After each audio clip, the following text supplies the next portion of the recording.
Anywhere you go, you belong.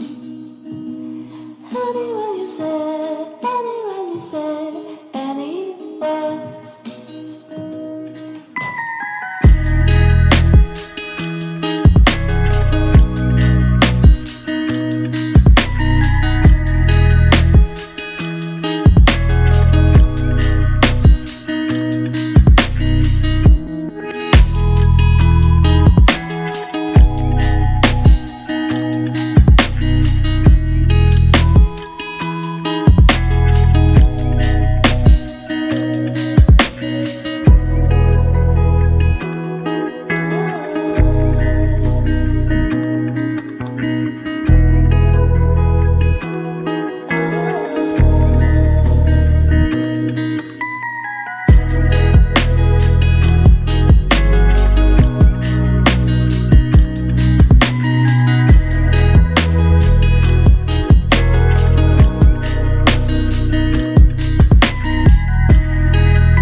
Okay, what are you saying, people? Welcome back to another stream. Hope everyone is doing good as always.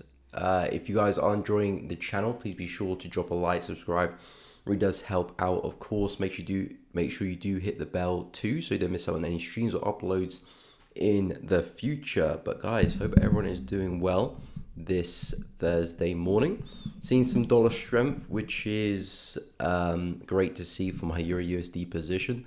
Did take the trade, excuse me, did take the trade on Tuesday, and we're seeing some really nice momentum. We were a little bit stagnant yesterday on stream. We're talking about Euro USD quite a lot and some other dollar pairs too. We were moving sideways in that range, but this morning we have picked up the pace and have seen some really nice downsides. So I have moved my stops to break even. I will be looking to trail stops as well with this position. In my challenge account, I will close the trade at roughly around 3R. Because I'm not going to be looking to trail stops on the challenge account, but in terms of my personal trading, I will be looking to trail stops to take advantage of as much of the position I can as possible. I haven't actually looked really at the other pairs in general, just been keeping an eye on dollar pairs and pound NZD because those are the pairs I'm interested in. So we'll of course go through a bunch of different pairs. More welcome to the stream, hope you're good. JPY pairs, NZD, Euro, Pound is crazy over there. We'll take a look. No problem. What's up, Saddam? Welcome to the stream. Hope you're doing good. Anis, as always, good morning. Good morning. Hope you're doing good. Welcome to the stream. Holly One of Israel, good morning. Hope you are well. So we'll go through some yen pairs, then we'll bring it back to some dollar pairs shortly after. But haven't actually seen what the yen pairs are doing this morning, and it looks like we're seeing a bit of weakness, some more than others. Yeah, a little bit of weakness. It looks like Euro is quite weak, actually. CHFJPY was very weak yesterday, but not really seeing continuation of that momentum this morning so far. But yeah, in terms of my overall bias for the yen pairs, it's still pretty straightforward. I'm still overall bullish besides CHFJPY. I mean, this one again, if I go to the daily chart, hasn't broken through major structure as well. So technically, I'm still bullish on this one on the higher time frames, but I'm not looking to buy it. As you can see, as I map out the higher highs and high lows, we haven't violated structure yet. This is still our most recent low. And of course, price could still retrace, anywhere in this vicinity before continuing to the upside. So that's still very much a possibility there, but I'm not really looking to buy this one. I'm not really looking to trade any of the yen pairs in that matter of fact, but if I look at the 4H time frame, again, you can see we are still giving us those higher highs and higher lows. So for me, this is still a good market to look to buy. Yes, we may be overbought in the higher time frames, but again, you don't necessarily have to target back to the swing high. You can take profit much quicker. I pointed out this area here yesterday as we potentially could go through a bigger correction. So you've got the original impulse to the upside, correction 1, push up, correction 2, and then possibly a continuation to the upside, which could be a nice place to look to get involved in some buys. And that's kind of the same idea I'm looking at across different yen pairs, Aussie yen as well. Really nice level here, which we're few pips away from 2, which again could give us that move to the upside, giving us that correction. One push there, second move up, second push to the downside, giving us that bull flag correction, and then possibly a continuation higher. So again, I'm seeing buy opportunities here for the yen pairs. I know they're looking pretty bearish right now, but it's up to them how they react coming into this level. Are they going to break straight through, or you can see some nice rejection? That is, what we're looking at as traders, because that will indicate if we've got actually positions to follow or not. Oh, let's make sure we can see it. There we go. So yeah, for the yen pairs, I'm still bullish for me. Still bullish. As I said, I'm not really looking to trade them, but because we haven't violated any structure, my bias is still bullish. But there are other pairs which look a little bit more interesting to trade, which of course is where my attention is for now. Let me know what you're looking at. We'll take a look at Euro Pound as well.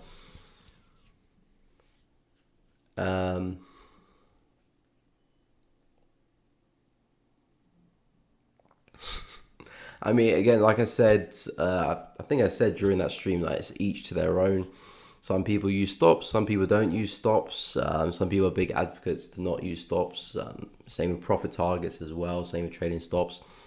It's literally each to their own. If you're going to manage your system a certain way, then if it works for you, then there's no issue with that. You know, the overall thing with what any system you do is, are you managing your risk? You know, if you're managing your risk, however you do that, then that's the most important thing there is. If you're doing that, then I don't really see an issue.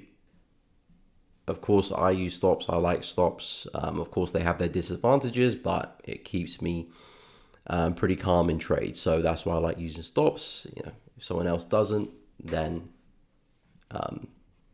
that's on them. As long as you manage your risk, you know, I don't see a problem. What is up, Poppy? Welcome to the stream. Hope you're doing good. I mean, talk about pound NZD. I'm actually still looking to trade that, but that just kind of rocketed to the upside this morning. So I'm going to be looking for the next pullback, but let me go through Euro Pound first. So yeah, Euro Pound looking pretty bearish. Again, looks like the breakout was a fake out. I was talking a lot about Euro Pound on my weekly analysis, touched on it a few times in past couple streams. We have come back into some big levels of prior resistance, which kind of held us in that range. And I said, if you do get breakout of this area, this is a nice place to look for a retest and then look to buy. Unfortunately, we can see the market did not hold this level. So yeah, with this breakout, I did point out some red flags, which you know, these wicks, aggressive wicks to the upside, never really a good sign. Again, I'm not saying that I have a crystal ball, so I know which fake out is going to work. I mean, which breakout is going to work and which is a fake out. But again, as traders, you got to deal in probabilities. You got to deal with in probabilities. And if there are some red flags in the trade, doesn't mean you shouldn't take it. But if the red flag is important enough, then it could be the difference between you taking a trade and not taking a trade. And when you get in such aggressive wicks like that, it's never really a good sign on a breakout. You want to be focusing on quality over quantity, and this wasn't really quality, really. And now that we're breaking back inside the range here, I do think there could be a lot more downside left for Euro Pound, possibly back to the low of the range. There is a interim level, so to speak, around here. So this could be a nice first target to have. But yeah, the way I see Euro Pound going now is pullback, continuation lower. This to me just looks like a big fake out above the range. Could be the next lower high as well. If I expand to the daily time frame, you can see we've got one over there, a second over there, potentially a third over there. But again, the trend's very weak, very corrective. It's flat. I wouldn't look to follow this whatsoever either. So yeah, Euro Pound to me still looks like a mess. So I'm not keen to trade it, but after the fake out, I would expect some more downside. But yeah, I still wouldn't trade it. Please leave a like, appreciate that, Poppy. If you guys are enjoying the stream, please be sure to drop a like and subscribe. Really does help out the stream, of course. It happens as well. Move stop loss to break even too. Is that stop loss to break even too early, or just you moved your stop loss out the way?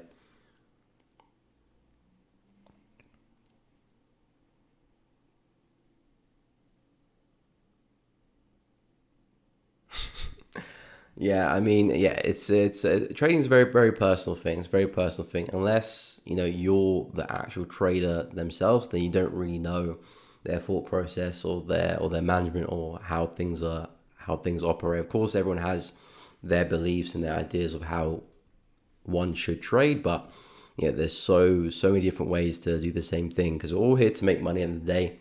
And if you do it like this or you do it like that, as long as you're not going to blow your account up or lose a big chunk of it, then you're doing it right by me. But of course, you just have to be honest with yourself. If you're doing something stupid, then you got to correct that.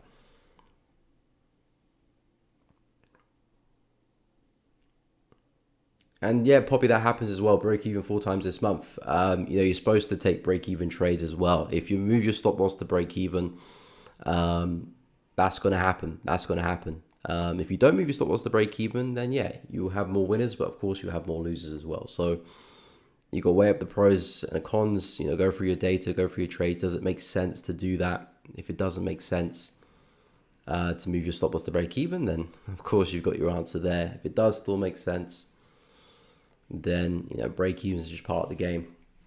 But yeah, in terms of pound NZD, we're looking very, very bullish now. We're really confident close to the upside this morning. I said I was looking for a pullback for this one to retest this area and then continuations higher, but of course did not get that opportunity this week. But no need to worry, because I still do expect a lot more upside for pound NZD. We've had a really, really nice inverse head and shoulder pattern. Prices has now confidently broken through that neckline there. So yeah, for me, the next stop for pound NZD in terms of the daily time frame most likely will be the high there at 2.15. So in my book, there's a lot more upside to be had. Sure, there are some obstacles in our way which could send price back down again.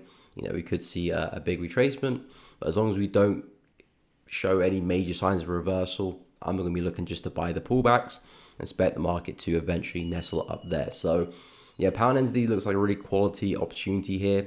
Not in terms of a setup just yet, because it was still very, very bullish. Now need price to pull back, but in terms of the direction and how multiple time frames are lining up, it does look very, very good. So yeah, the plan going forward now is to see how far we continue to the upside now.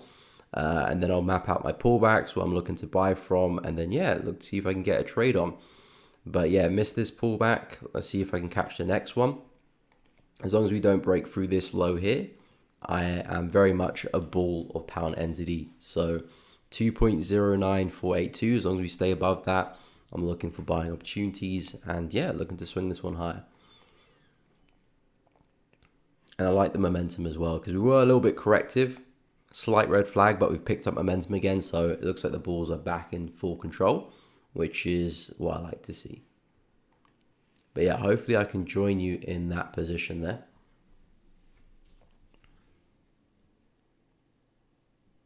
Okay, you're selling euro pound, not moving my stop loss. Again, you want to make sure that you're not doing it off emotions and recency bias as well. Just because recently a lot of trades have been taken out at break even and would have won doesn't necessarily mean it's the right option to do. Because at the same time, a lot of those trades could end up at break even, but they protected you from a potential loss, and then you'd be very, very thankful for the break evens. So be careful you're not using the recency bias too much. But yeah, euro pound's looking pretty bearish. This was a pretty big fake out in my book, and now confidently back below that range. So that tells me that most likely we're going to see continuation further. I do think eventually back to the low of the range around 0.85, but I would watch out for this level here. We've seen a lot of friction here, big levels there. So I would keep an eye on 0.85 300. But yeah, I would agree, more downside looks likely. Big fake out. Now we could probably see a follow through.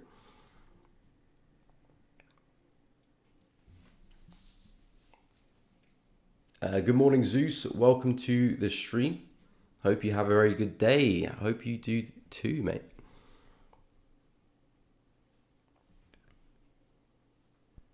Yes, I did see the news. Yeah, it's a pity. It's a pity. I mean, for the traders involved, because yeah, that's who really does impact it at the end of the day. So yeah, it's not great. It's not great at all.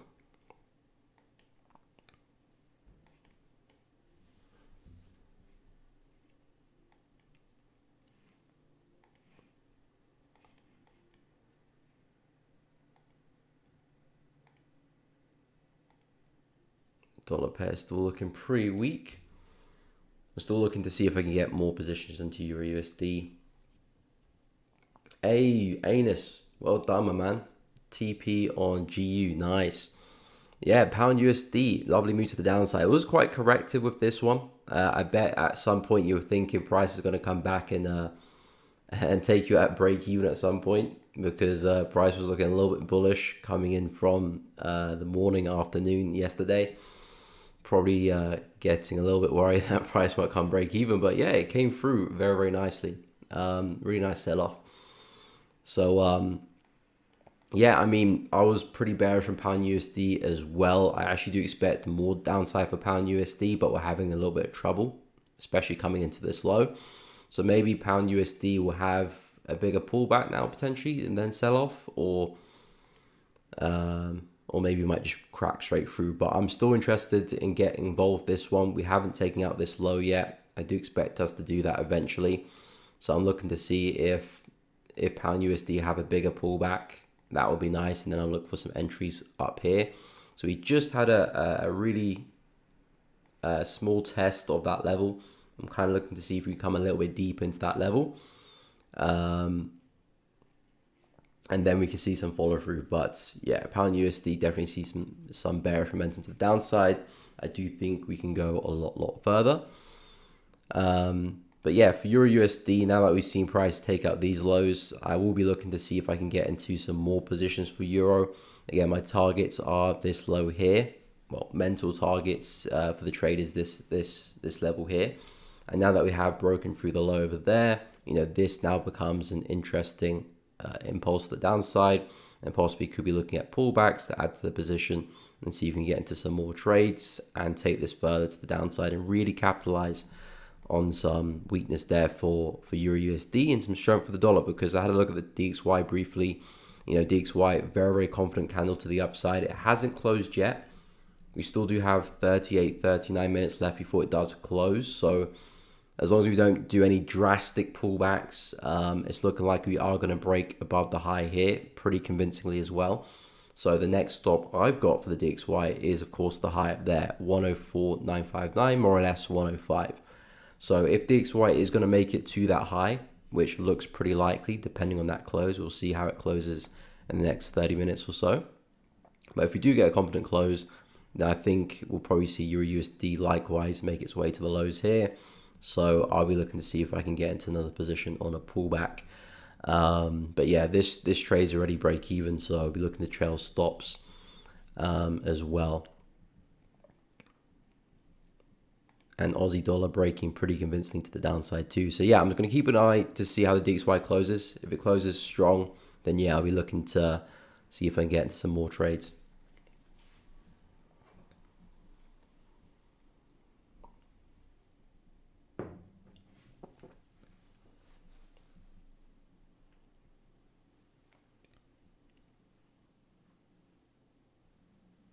No, not yet. And I haven't trailed stop loss yet. It's still at break even. I'm waiting to see if we can get to a 1 to 3, which is more or less around here. And then I'll start looking to trail stops further. I'm using my RR to trail stops. So it's not from a technical perspective, but if I'm up 5R, I'll trail stops, 6R, trail stops. So when I get to 3R, then I'll start trading stops further. But my stops at the moment are currently at break even.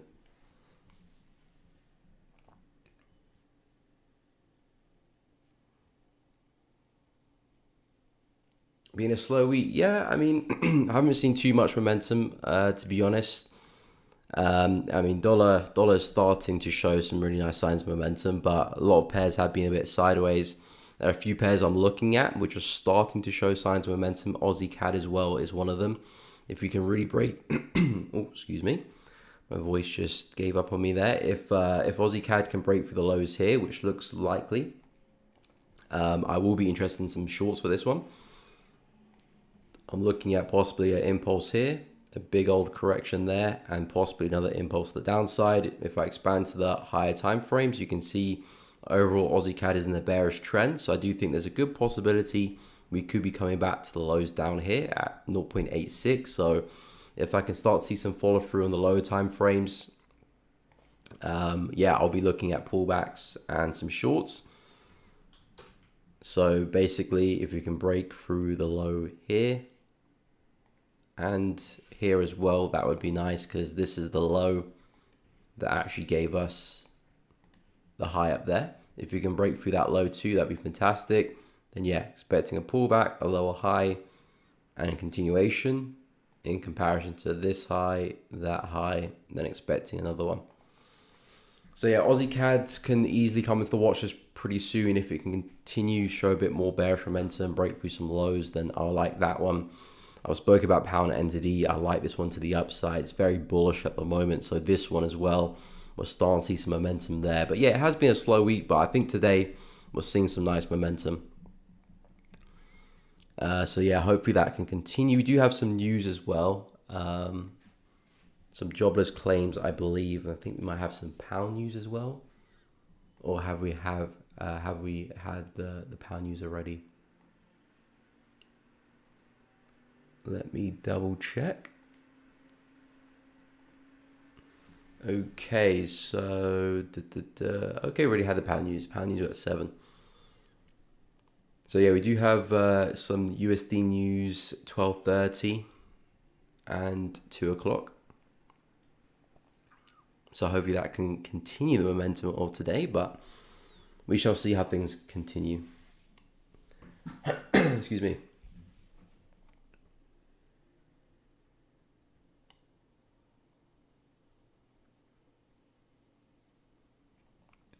Yep, of course, Bobby. Sitting in the red is definitely part of the game. Sitting in the green, sitting in the red, all of it is part of the game. You can't have the green without the red.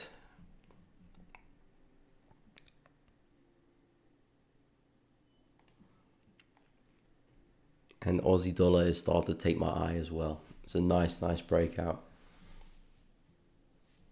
Got bored yesterday, almost wanted to close it. That was down 1%. This month needed, now I'm up 2.5. Wicked. And that's the patience of trading. You know, you could be sitting negative for the month, for most of the month, and then suddenly you hit a nice trade and you actually finish the month positive. And that patience pays because it came right at the end of the month. Whereas it's very easy to lose your cool and you know, throw your toys out the pram and start trying to revenge trade that negative to try and end the month on a positive, and you just make the month worse. So yeah, congratulations there, Anus.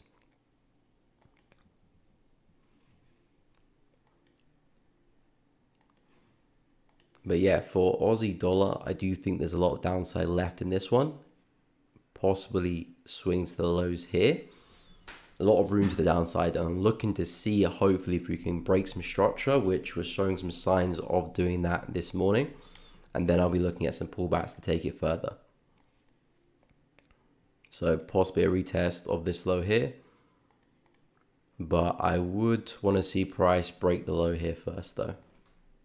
Similar to Aussie CAD, yeah, if we can break the low here, fantastic. Then get the retest there, fantastic. Then see some downside there, would be the plan. But at the same time, I'm still looking to see if we can get into some more Euro USD shorts. I think I'll wait for this candle to close before I start looking for pullbacks, because I do want another convincing candle to the downside first.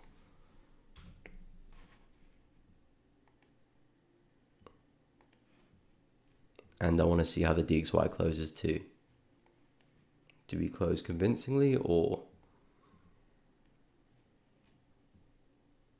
do we pull back?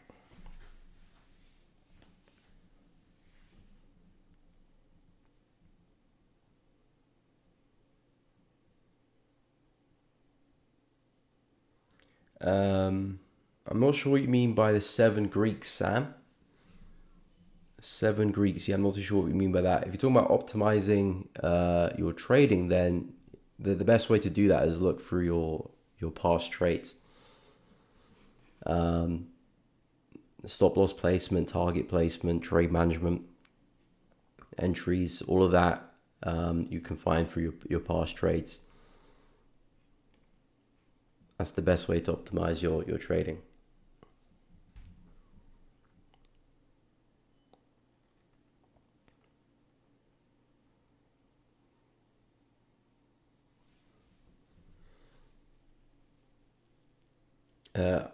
Okay, waiting for pullbacks on pound yen. Okay, 190.078. Push back to the swing high 193.300. Yeah, I'm still bullish on the yen pairs, as I've mentioned at the start of the stream. It's just It's just I'm not looking to trade them. I can see better opportunities elsewhere. Not that the opportunities are not good. It's just that in terms of my criteria, my plan, the way I trade, other pairs look a little bit better. But pound yen, we are coming into, well, not coming into, but this area here does look good to me in terms of some longs around 190, 140, which is more or less around your level, 190.0748. So yeah, more or less your area. And yeah, possible longs there because again, market came pretty close there. There is a bit of a gap we could look to go fill and then see some upside. Whether we get all the way back to the highs there, 193.500, it's going to be a pretty big move. We definitely can do that. High time frames are still very bullish, so I wouldn't be too surprised if we do that. But yeah, it just depends how you're going to manage your trade. But the idea does make sense to me. That's the level I pointed out yesterday. It looks good. Really nice momentum to the upside as well. So yeah, I do like the pullback there. Thank you, Roger, for subscribing. If you guys are enjoying the channel, please be sure to subscribe and drop a like. It really does help out the channel. And make sure you do hit the bell as well so you don't miss out any streams or uploads in the future. But I appreciate that, Roger.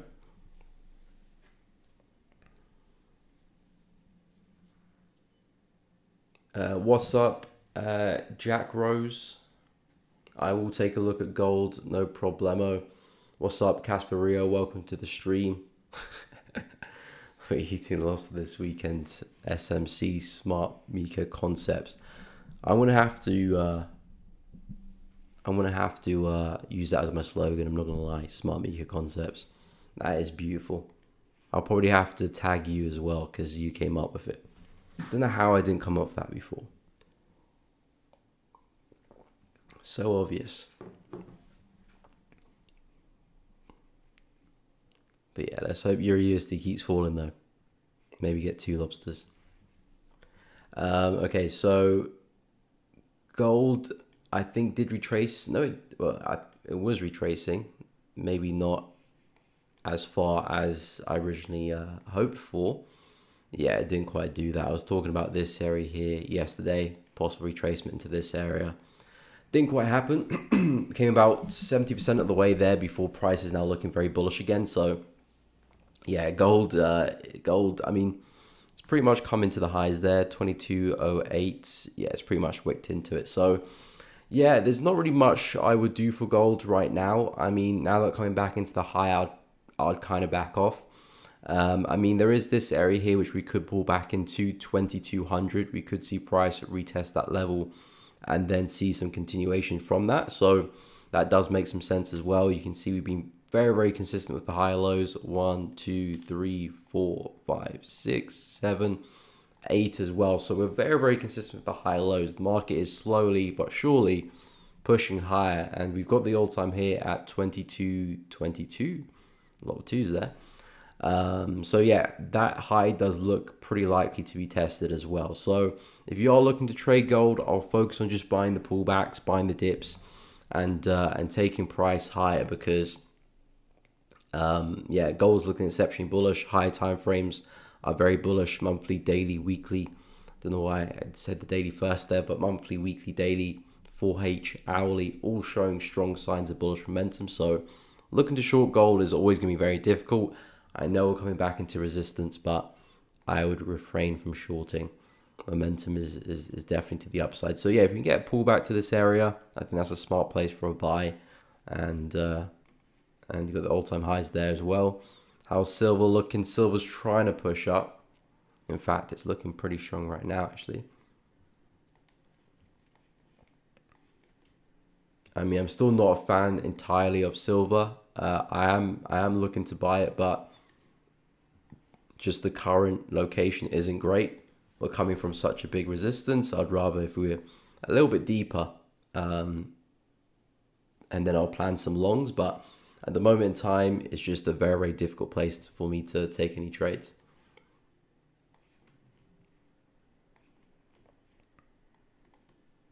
But it looks like silver might be looking to follow gold pretty soon.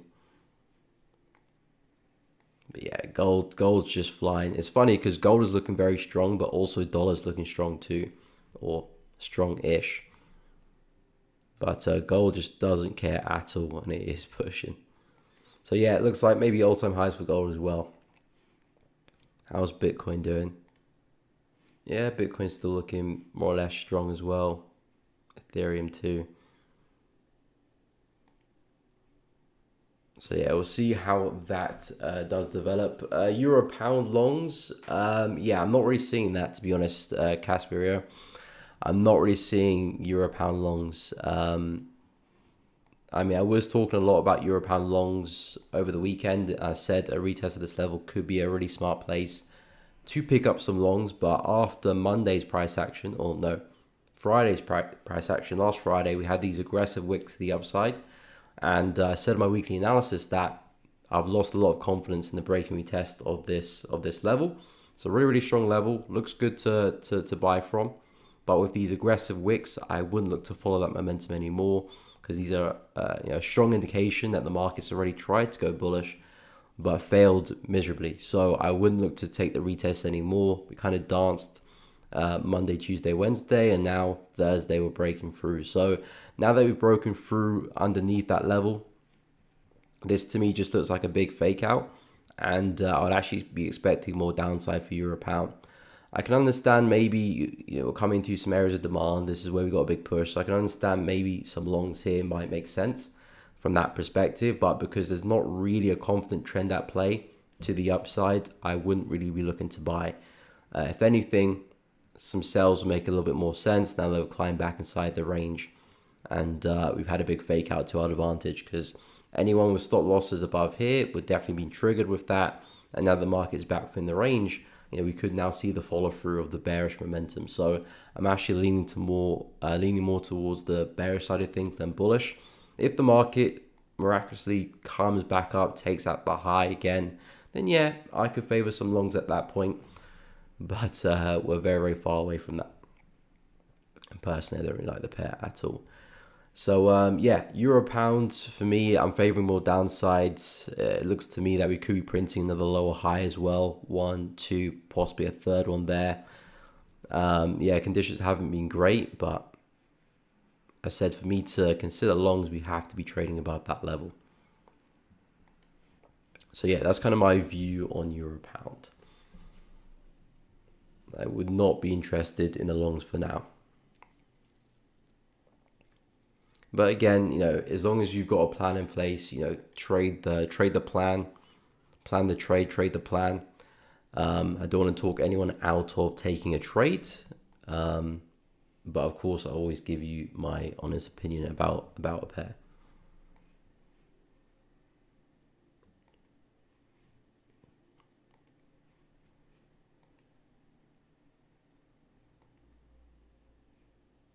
It could be time for the yen pairs to sell off, I do have that voice in the back of my head that says yen pairs are going to take a dive now.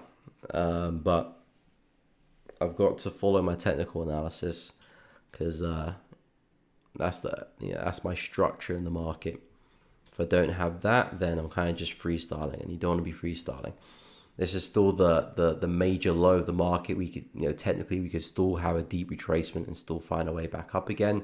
If we do violate this low, that's when I would say, okay, we could be expecting a big reversal, and we could be expecting a lot more downside.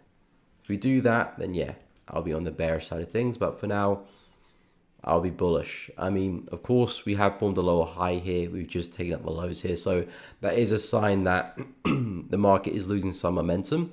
And if I do get into any longs, I wouldn't be so aggressive with the targets, but I will still be favoring longs over the sells for now.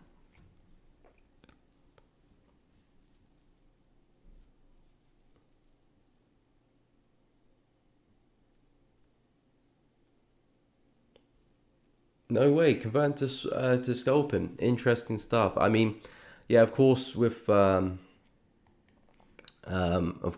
swap it can be annoying sometimes. Definitely. I mean, it depends how long you're gonna hold your trades. If you're gonna hold it for weeks on end, then yeah, swaps are something you probably have to think about.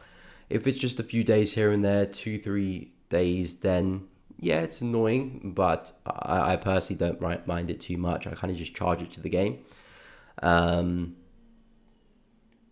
But yeah, if you're gonna hold trades longer, weeks on end, then yeah, swaps may come into the picture as well. And of course, scalping, you do have that advantage. Yeah, I think it's just best, whatever fits your lifestyle, which suits you as a trader, and the way you want to trade the best. Could be scalping, could be swing trading, could be a bit of both as well. So whatever makes sense. But yeah, of course, scalping, you're not paying swaps. But then you have to be a bit more careful with spread as well. Just caught some GJ long still pushing. Yeah, I think pound is seeing some strength. We did have some pound news this morning. Yeah, pound is a little bit on the up. Pound NZD's pushing, I know that for sure. Fantastic stuff. Keep that up. Just make sure you pull back at some point so I can get into a trade. Yeah, pound Aussie. So yeah, pound is very, very strong right now. Not really the yen pairs. Yen pairs are more or less still kind of weak, but pound is trying to push up. Yeah, I'm not a big fan of pound yen right now. It's kind of looking more or less like a range to me in this area. Of course, rebounding the low, rebounding the high. But we shall see how things develop if they do retest this area here, which is something somewhat of a level that does interest me. I'm not looking to buy it, but if I was, this is where I would be looking to position myself. But yeah, if you can see a confident break at that high, that could be a really nice sign that, okay, we're back forming a high low. Probably going to target the highs there as well. But yeah, I mean, there's not many pairs I'm looking to trade at the moment. I mean, pound USD, I still do have my eye on this one. Actually, do I have my eye on this one? Yeah, no, actually, because we have come into that low. I mean, I still do expect price to come further, but looking at it in a bit more detail, the fact that we have rejected the low is not really a good sign. I mean, I still do expect it to go lower, but in terms of my criteria to take my trades, that does lower the probability. So yeah, I think I'll just focus on Euro USD. I mean, I'll wait to see how this 4H candle closes, but if I'm going to look to get into another dollar pair, it probably might just be Euro additional trades to the original trade I've got going.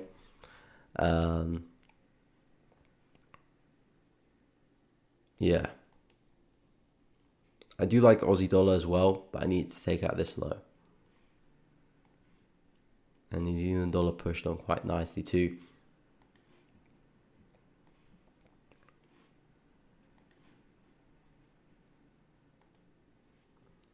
Wow, the DXY is just trying to ruin the party a little bit. That's a big wick there. Strong move back down. If it does close back underneath, that's a big red flag. That is a big red flag. If this pushes all the way down and closes underneath the level, that is not the close that I want to see.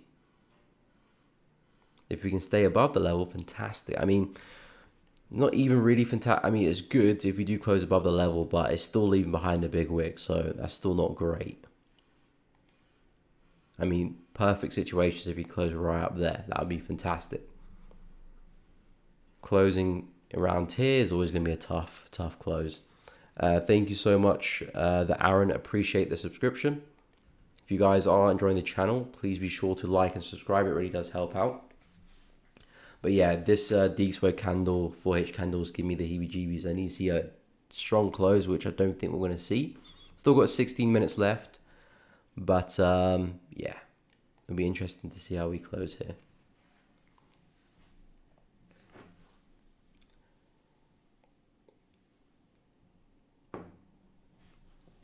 Casperi, what do I think of pound CAD? I will go take a look at pound CAD.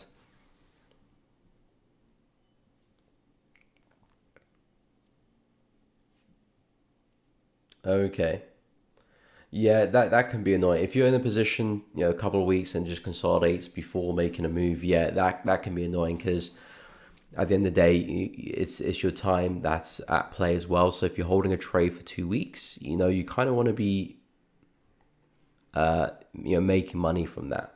Of course, if you've got like a huge trading account and you kind of don't really care, because even if you make like 10%, 5%, in a year, and it's still big money, then you don't really care, to be honest. And of course your margins are good. You don't really care, to be honest, because you're not trying to make your money continuously. You're just over the long run. But if you can hold it for 2 weeks and you're paying swap as well, it can be a bit of a hassle too. So I can understand that. But yeah, my whole time is for my winners is between 2 and 3 days. So swap is definitely there, but it's not too bad. I will take a look at pound CAD and Euro Aussie as well. What's up, Henry? Welcome to the stream. Hope you're doing good.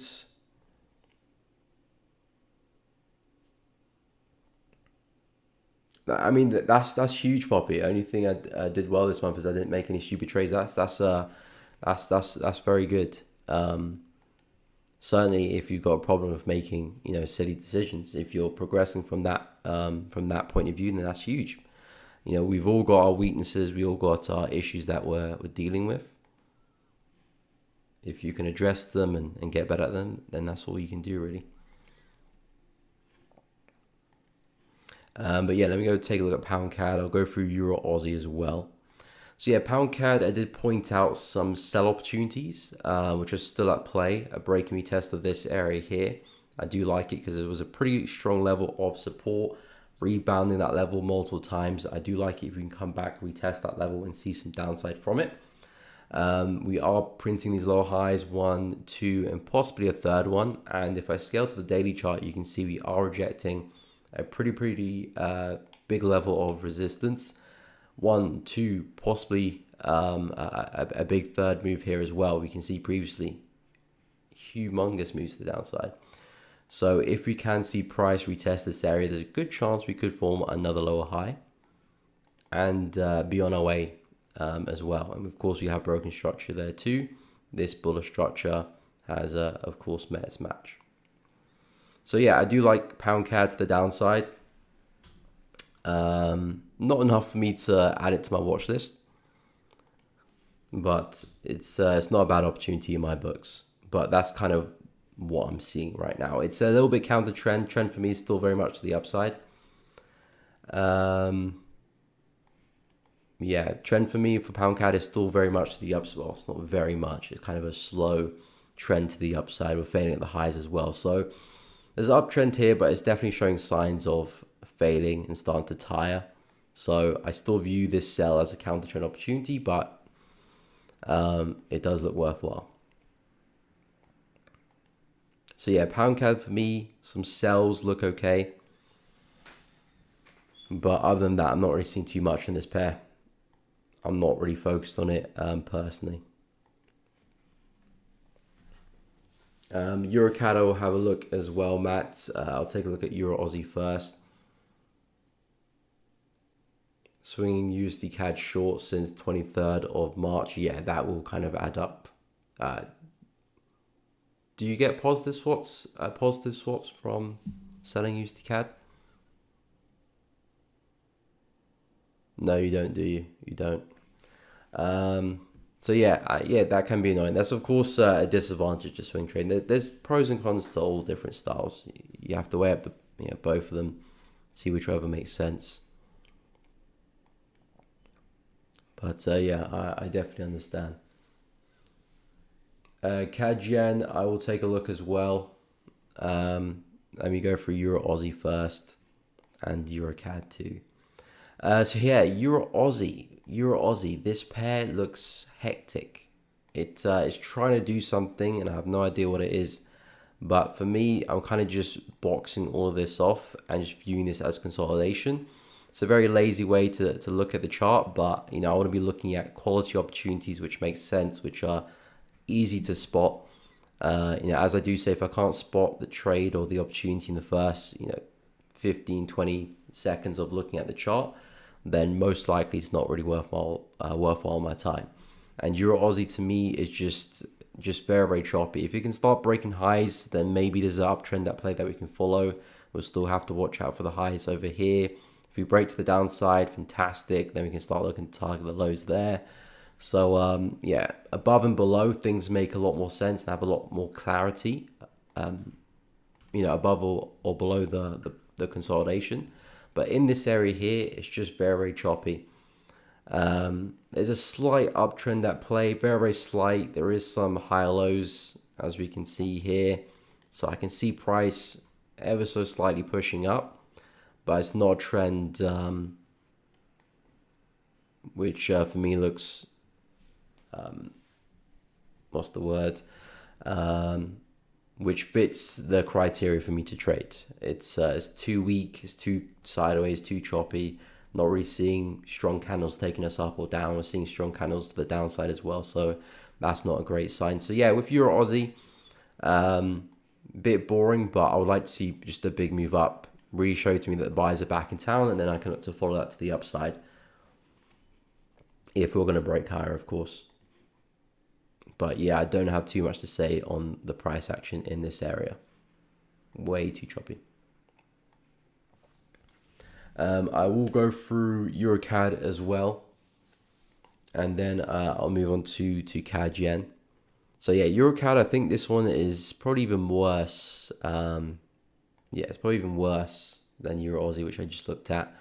Reason being is because if I scale to the higher time frames, even the higher time frames in a range, and then we've got kind of like a range here, and then we've kind of got like a range here as well. So this is just like range upon range upon range, which is just not really, not really my forte at all. I know some people profit in ranging markets, and that's the way they look to trade. But for me, I want a bit more direction.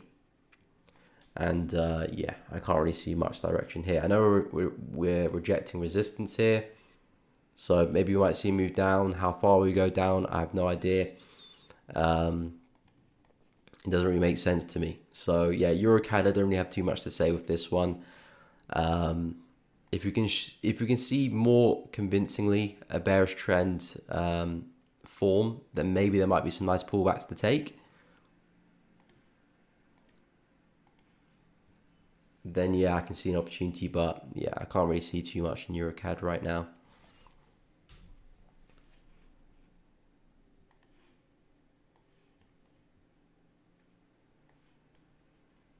Yeah, EuroCAD does not look great. At least PoundCAD, there's a slight trend at play, but EuroCAD, there isn't any, or at least any that makes sense to me. So yeah, EuroCAD, Euro Aussie, I don't really have a clear bias, don't have a clear setup for them. I'm kind of just waiting for more price action. Waiting for more price action.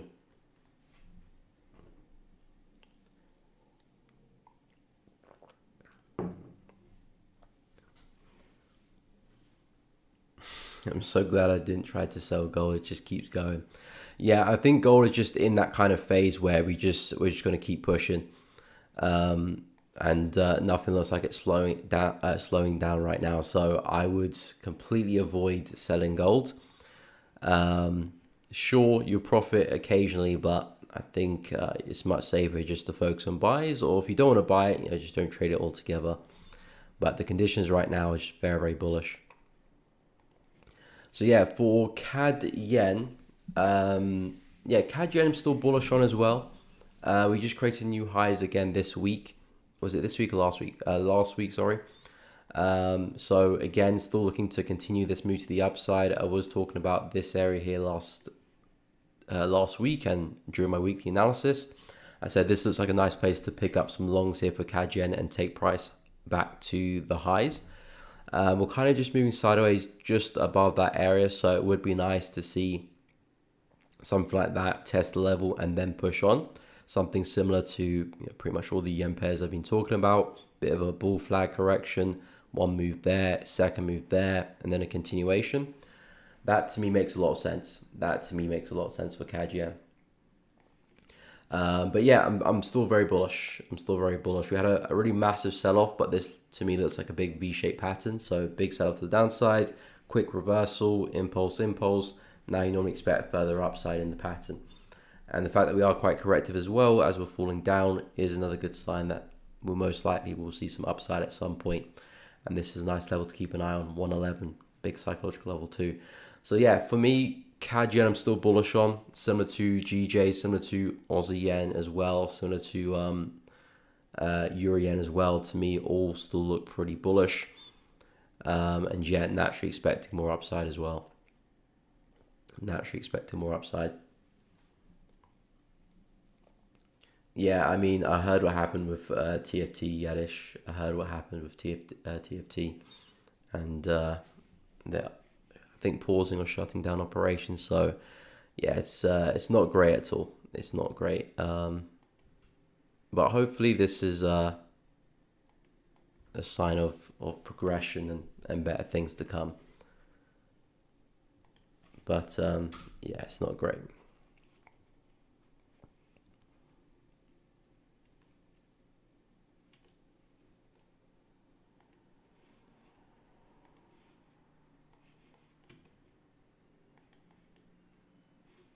So hopefully, I mean, we've got 4 minutes left, so this is probably how we're going to close for the DXY, which is okay. It's okay, but it's not quite Carling. It's not quite great.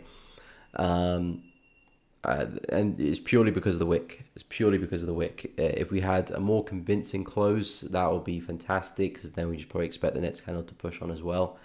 But now that we're leaving behind a wick, it depends what the next candle is going to do after that. We could just retest and then fill the wick. That would be beautiful.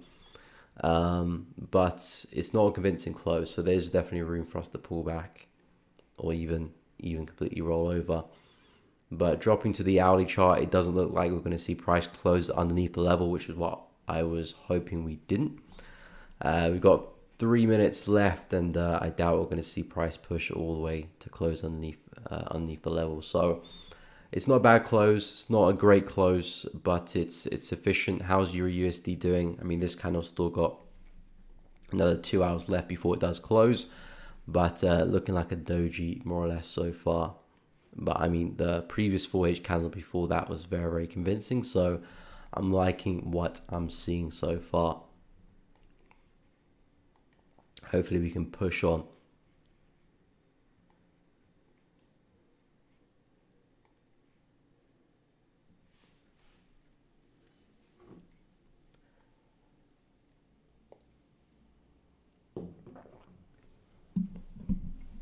No problem, Kara Majit. Hopefully I pronounced that correctly, but yeah, no problem. Happy to help.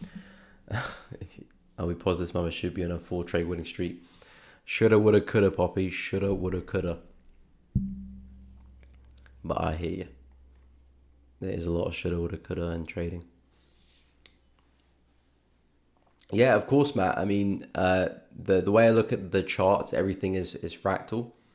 What happens in the higher time frames happens in the lowest time frames. The only difference is with the low time frames is just session timings and the activity around session timings.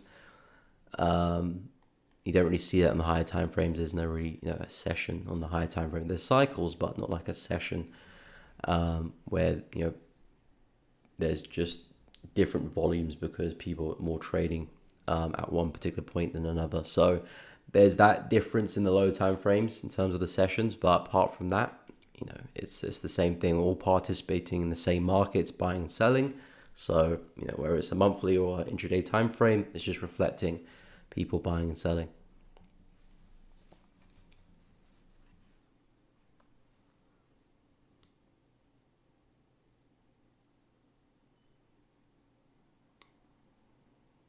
Yeah, I mean, I think they paused operations. They paused operations, so it's going to be up to them. But I'll just follow them on social media, see what they say. Or I mean, you can't really contact their support team, I don't think so. It's kind of out the water. But yeah, there's not much you can do, to be honest, if they're going to pause the whole operations.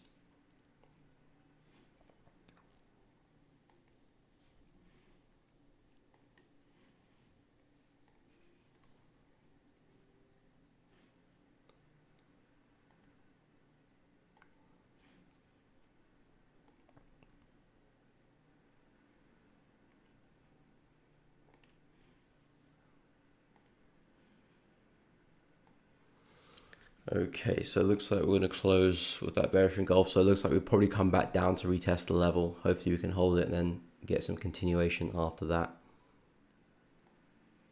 But it is going to close bullish, so that's definitely a plus. Then yeah, I do expect us to make our way back to the high there, 105 more or less. 105. So if that's going to take place, if we're going to see that bullish momentum back to the high there, then we can expect the dollar pairs to fall for at least another few days. Say a few, it could even take us one day, but until we get there, I would expect, which would probably take at least 2 or 3 days. So yeah, the candle has just closed, looking pretty good in the DXY. We might see a bit more bearish momentum to come back and retest this area, which would make sense, to be honest.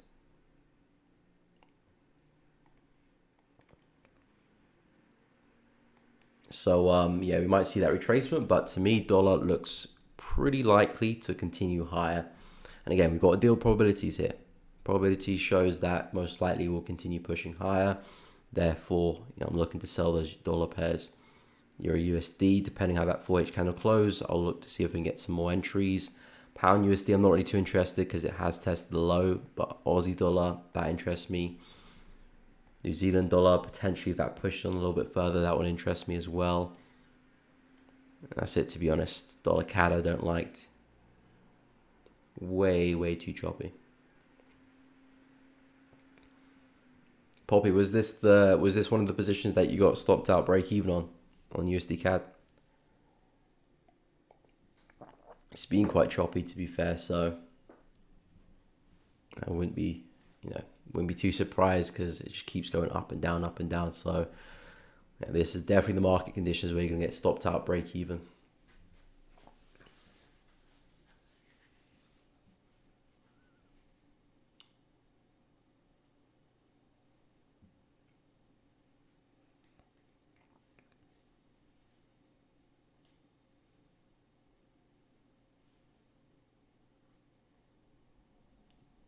Yeah, I mean, with any endeavor, it's always good to ask questions and be sure. Prop firms, whatever you do, life in general, just ask questions and be prepared. That's the best thing you can do.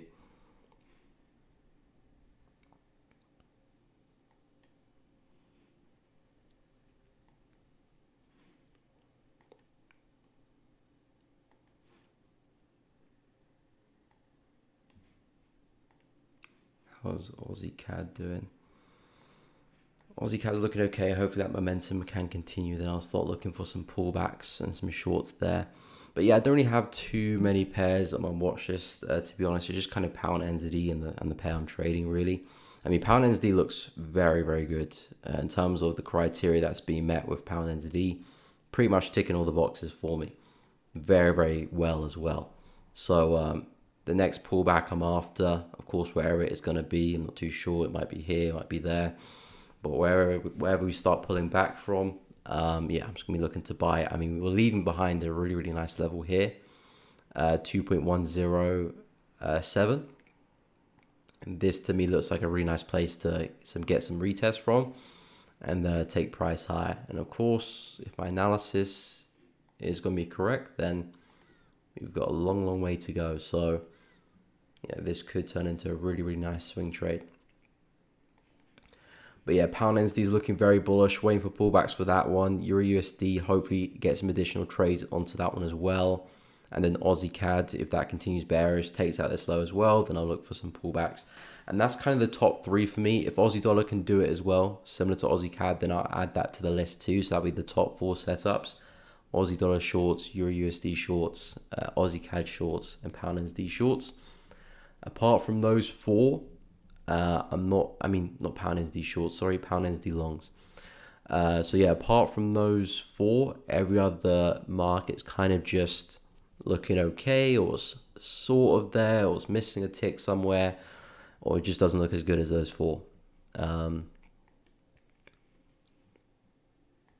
So yeah, that's kind of where my focus lies.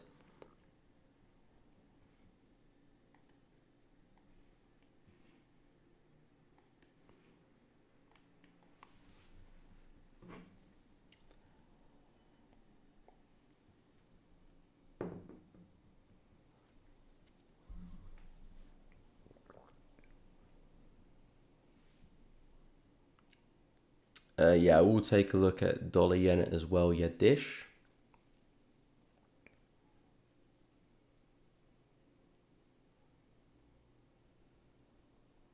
Yeah, of course.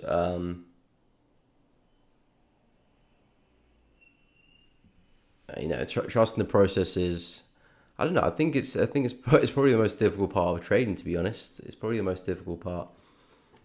Physically buying and selling the market isn't difficult.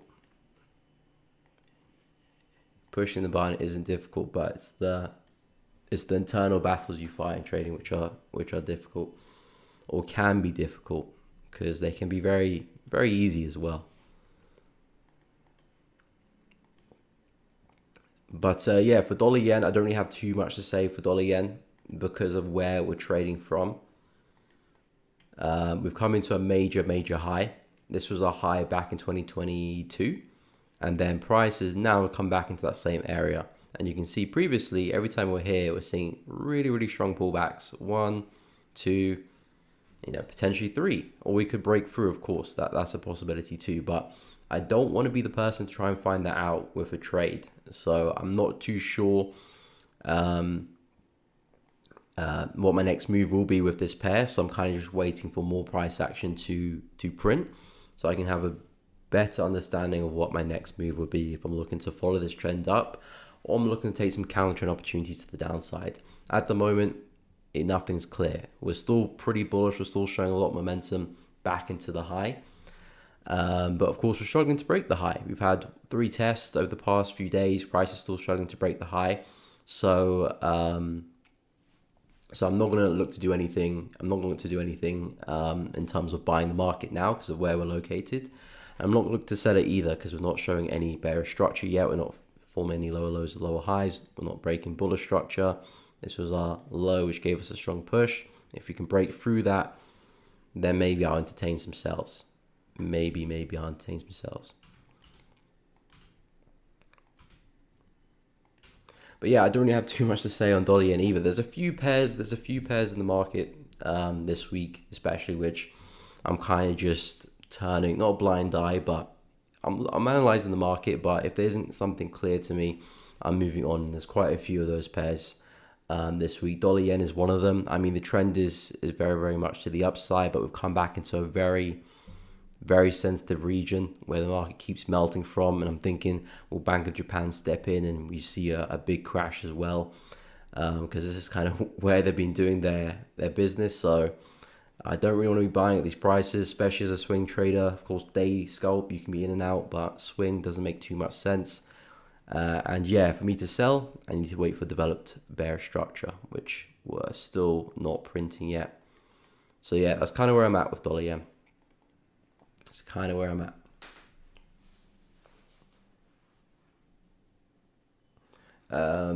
Fundamental news driving gold, Casperio. Yes, I mean the general kind of consensus is people are very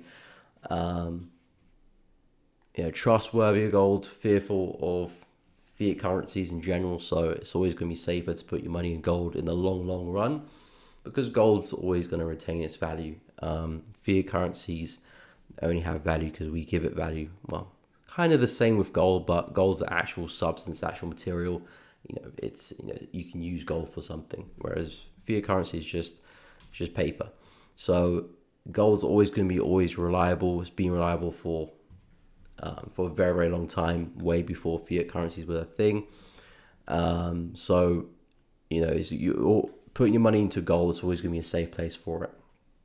So that's always going to be a general consensus of gold, and that's always going to drive price up, which is why you look at a gold chart and everything is still pushing up since literally the beginning of time, really. And yeah, a lot of people are expecting a lot of high prices for gold, 3K, 4K eventually. So that for me is kind of the general fundamentals behind gold. In terms of the day to day, the week to week, month to month, in terms of, I know someone's doing this or whatever, I don't know.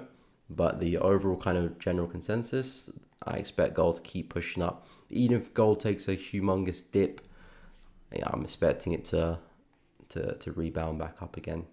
And sort of the same thing with silver too. Sort of the same thing with silver. which is why I'm quite interested in trading silver, because silver is nowhere near its all-time highs. All-time highs for silver, if I go to the weekly chart, is actually all the way over there. So it's got a lot of catching up to do. Still stuck in this range, but I think it's only a matter of time before we break out.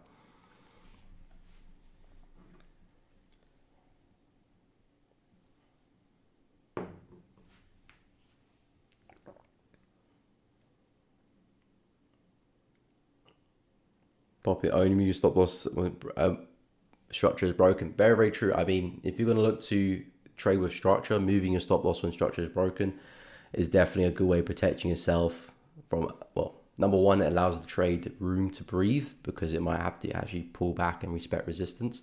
But then once it breaks structure, you know that, okay, price is now moving in a direction. Now's the time there you protect yourself. Digital gold, BTC.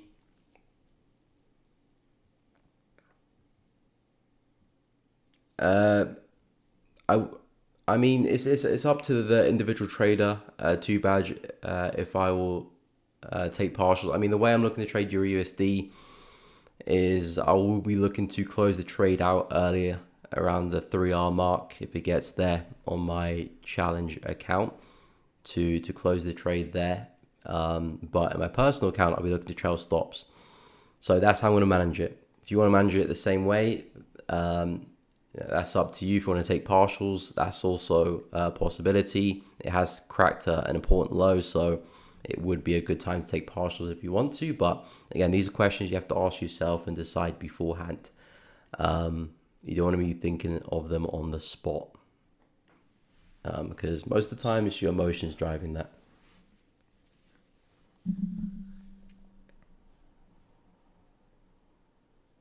Good morning, professional trader. But I'll say the personal trader. Good morning, professional trader. Welcome to the stream. Hope you are well. Still buying gold. I mean,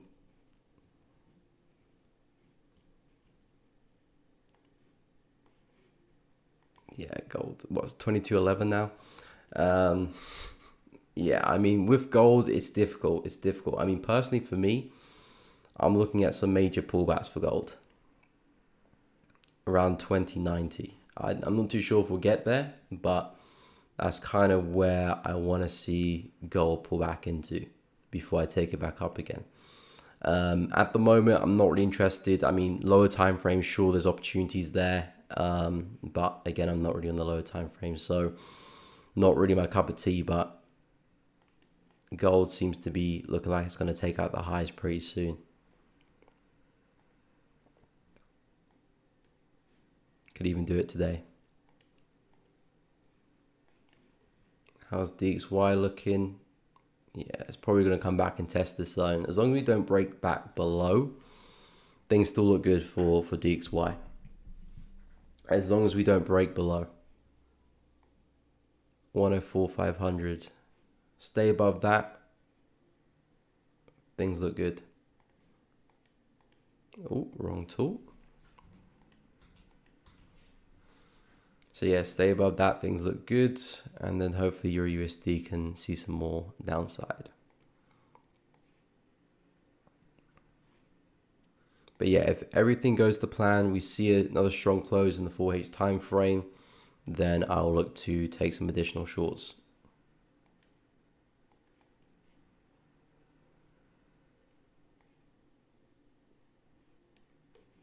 Possibly from a retest of this area and continue to write it down. But I still want to see the next kind of close well.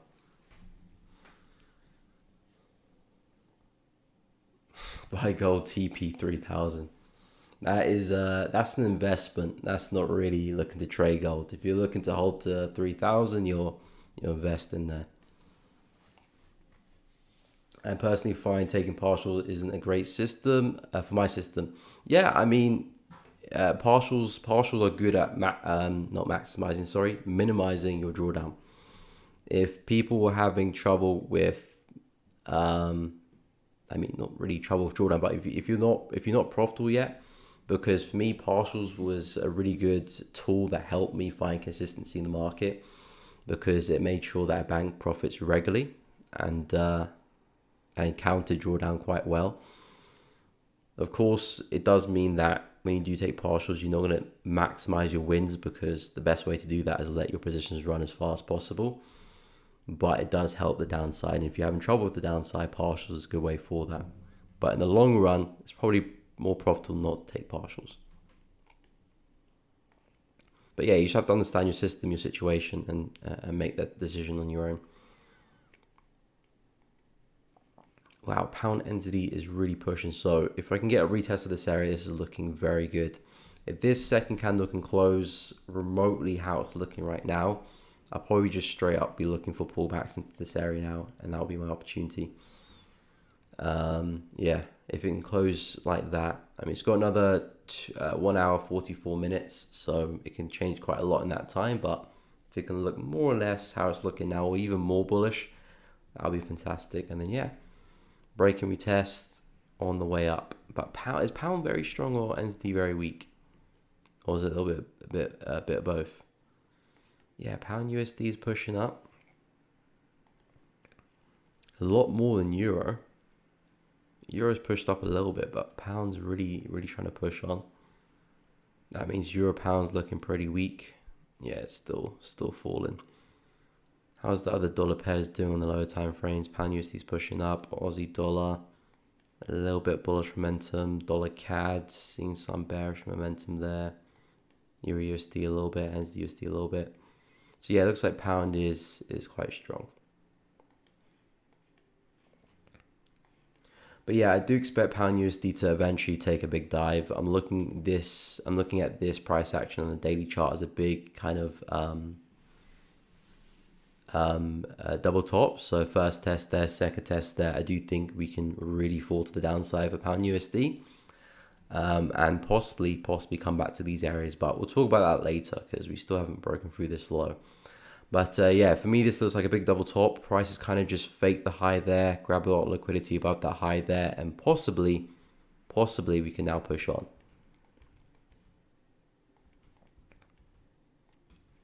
But unfortunately, we have come in to test that low.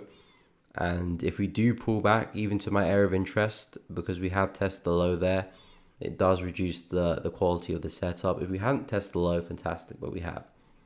So now I'm not going to be looking at shorts for pound USD, because we've tested the low. Euro USD, on the other hand, still looks good.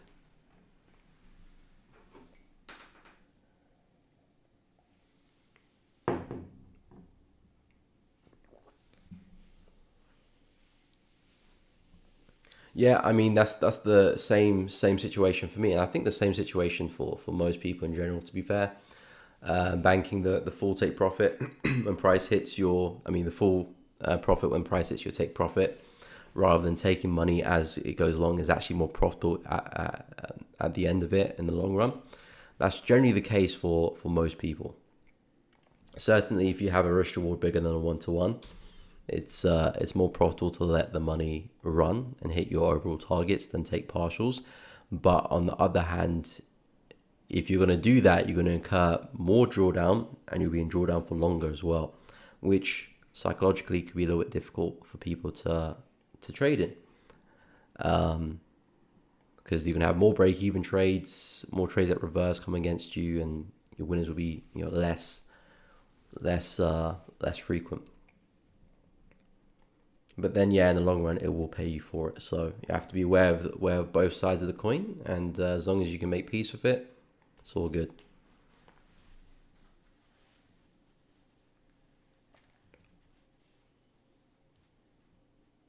I don't have to make a partial TP. I have to do it manually. I do it manually as well on MT4. That's how I've been trading for years, on MT4, taking the partials manually.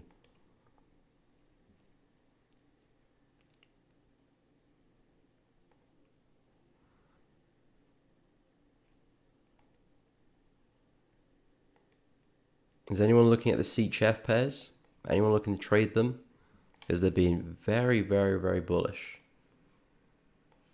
over the past few days, but Yeah, I think they're a little bit too bullish right now, a little bit too overextended for me to keep looking to buy them.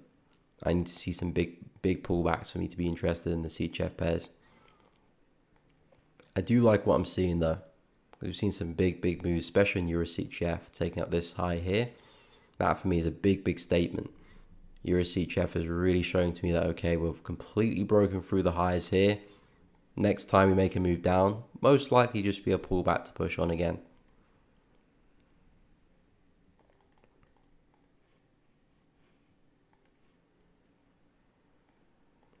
So CHF pairs probably interest me maybe in a week or two when things settle down. We've had a pullback, found some structure.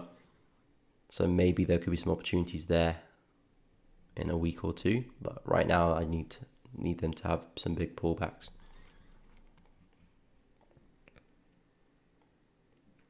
And pound Aussie is looking interesting too. I mean, it's still very choppy, still overall consolidation. But again, if it's going to move similar to pound NZD, which of course is its partner in crime, you know, pound NZD, I've got price moving back to the high there. So if that's the case, pound Aussie, most likely is going to move back to this high over there. Its corresponding swing high. So if that's the case, then I'm expecting this bullish momentum to really continue. We're seeing some strong breakouts right now. Let's see if we can take out some highs, continue the path to the upside. Then if that's the case, I'll be looking at some pullbacks, either retest the high over here or potentially this high over there, and then yeah, be on our way. Oh, bit of police outside. So yeah, then I'll be looking for some pullbacks to take some longs there.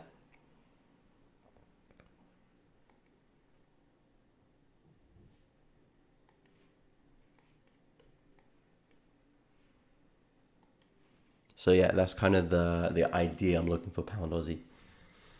Blessing Euro NZD, I will have a look, no problemo.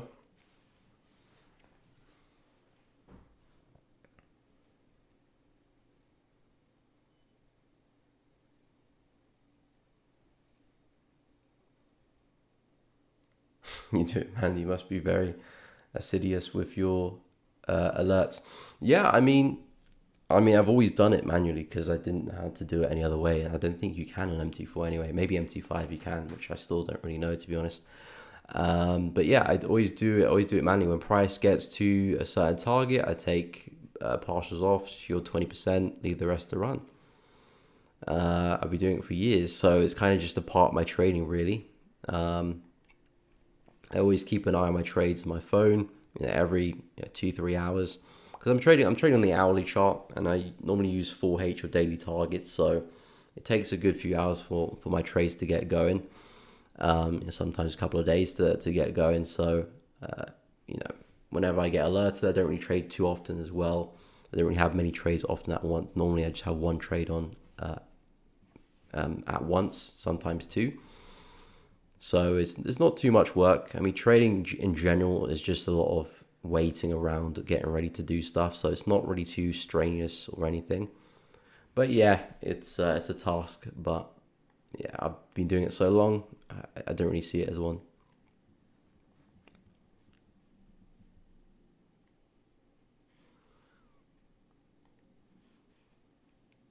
Looks like NZUSD is left without me a little bit, but to be honest, I'm not really too upset about that because I'm trading Euro USD.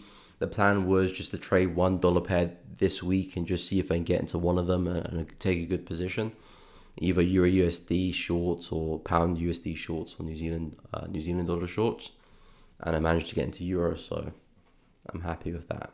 But if we can get some pullbacks into this area, which is kind of what I was talking about on my weekly analysis.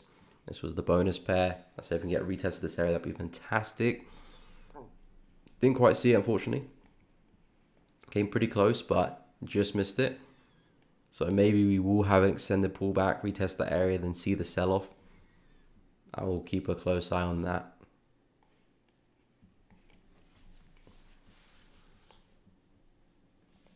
But yeah, NZUSD for me is still very, very bearish. High time frames are bearish too as well, so that's always a good sign. If the higher time frames can be bearish, then you've always got that higher time frame confidence up your sleeve. Possibly a target of these lows.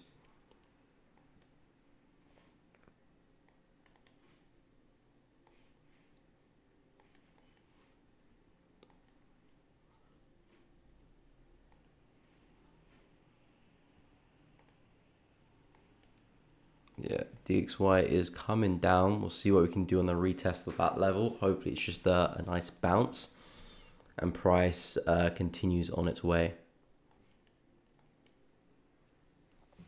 But yeah, I told you I do not like that wick. I do not like that wick to the upside. It's still a good close because we closed above the level with a bit of distance, but it's just such a big wick, which is not great. Doesn't mean that it will be a fake out. It will come and bleed right down. I mean, it could be. But it's important to see what we can do on the retest of this level. So we'll be keeping a close eye on that on the lower time frames. What's up, Joseph? Welcome to the stream. Hope you are doing well. If you are looking at any pairs, feel free to let us know. Michael, pound USD, I will have a look see.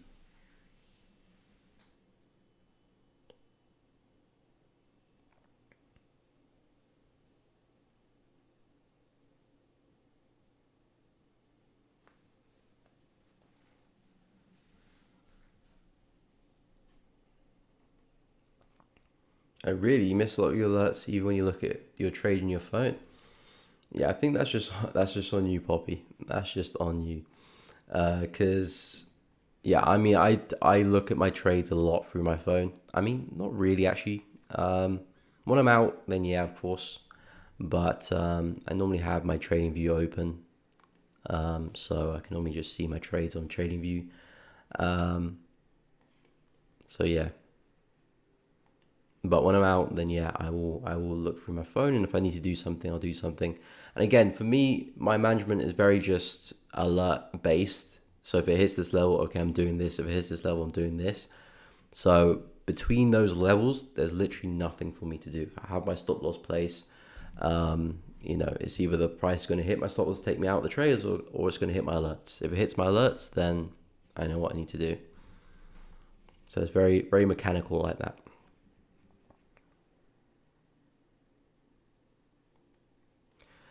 But yeah, with pound USD, I didn't take a look at EUR/USD, did I? I'll take a look at EUR/USD.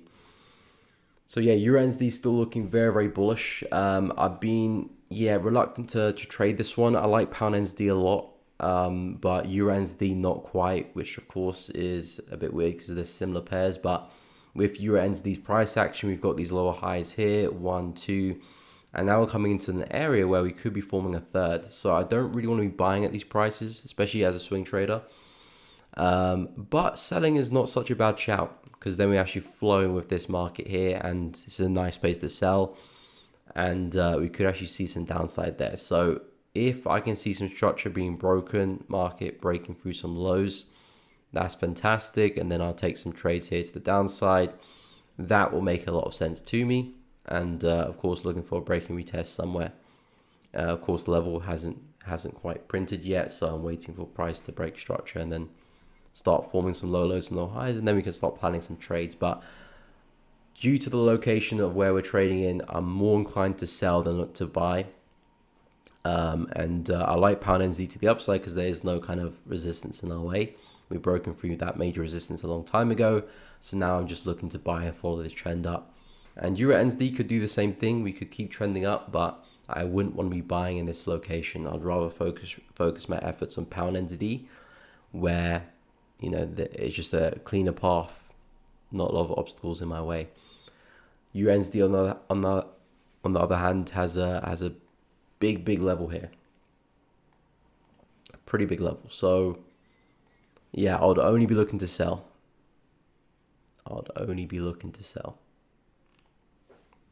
But pound NZ on the other hand, it looks great. So yeah, from a swing perspective, sales look good. If you're on the lower time frames, and of course we're creating these higher highs, higher lows, there could be some pullbacks to trade. I mean, The structure's not looking too good there, to be honest. Looks very, very choppy. If you can pick up some momentum, then yeah, pullbacks could look good on the low time frames and ride that momentum.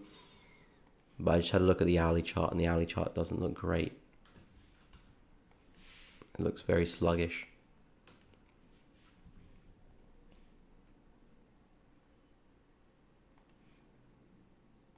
So yeah, I wouldn't want to follow that, to be honest.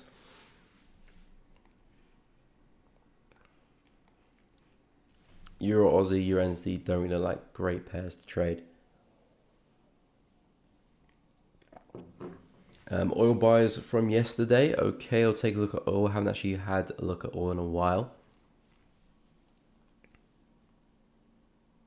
Yes, we do have some news coming out today. We do have jobless claims at 12:30. So approximately an hour from now, we've got some USD news, and then at 12:30 again. So same time, we got GDP growth rate for US as well. That's expected to drop.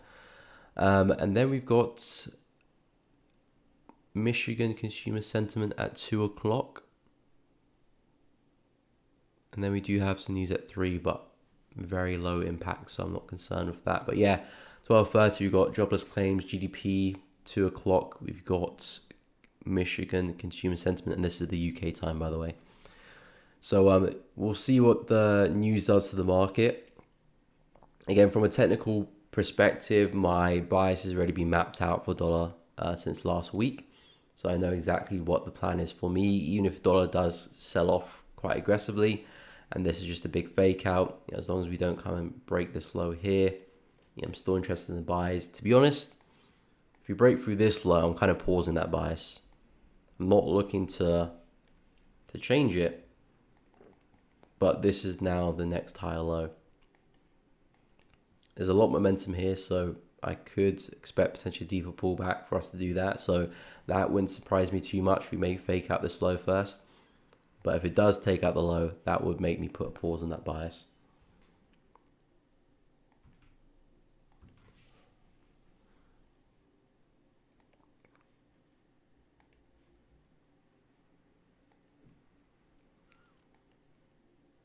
So yeah, we'll see what happens with the news, but hopefully we do see some big moves.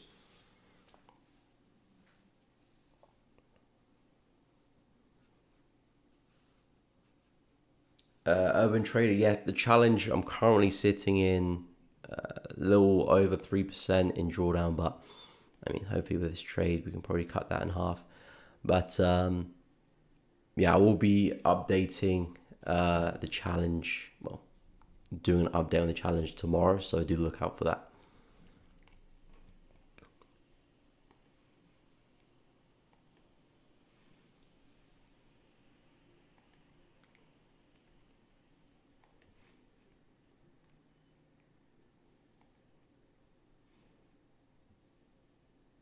Yeah, pound NZD is looking very, very good.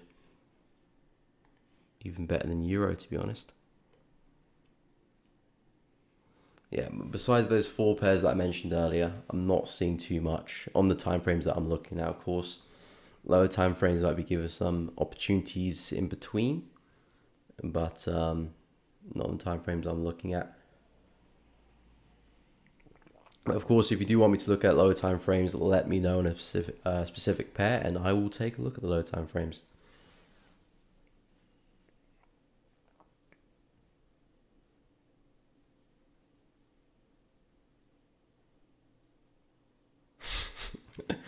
Take an iPad to the gym. I mean, yeah, whatever floats your boat. Whatever floats your boat. If you need a bigger screen, then have a bigger screen. I mean, if I see someone at the gym on an iPad, I won't really care, to be honest. I'll be too focused on whatever I'm doing. So yeah, if you need the iPad, take the iPad. Bigger screen will help, of course. But yeah, that's I mean, it's a benefit of trading, because trading, you can of course go anywhere and trade as long as you got an internet connection and a screen. You can do your thing. But of course, you don't really want to be doing it on a phone. It's a bit too small on a phone, a bit unprofessional as well. Sure, if you're managing trades, that's fine. But if you're trying to actively trade on the phone might not be the best bet.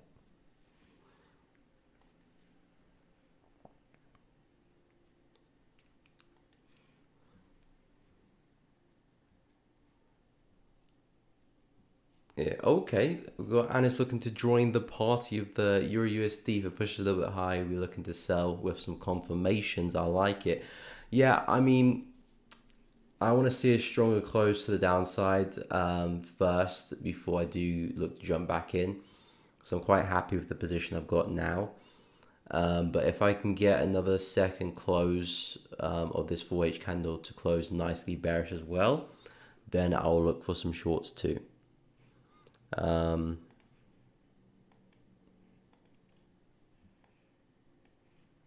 Maybe. Yeah, if it closes strongly bearish, I will look to see if I can get into some pullbacks as well.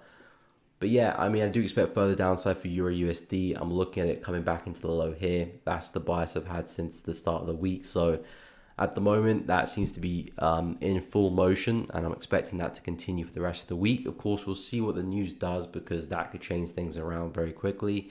But from a technical perspective, I'm seeing lower lows, lower highs. We've now broken through this structure here on the left, which is fantastic. We've broken through that low. This is the low that gave us these higher highs up there, So now that low has been taken out, that kind of tells me that this bullish move here has completely been invalidated. And now that we've got this bearish structure here at play, lower low, lower high, lower low, lower high, lower low, lower high, lower low. I'm expecting this to continue back down to the lows there, as long as we don't break the structure, of course.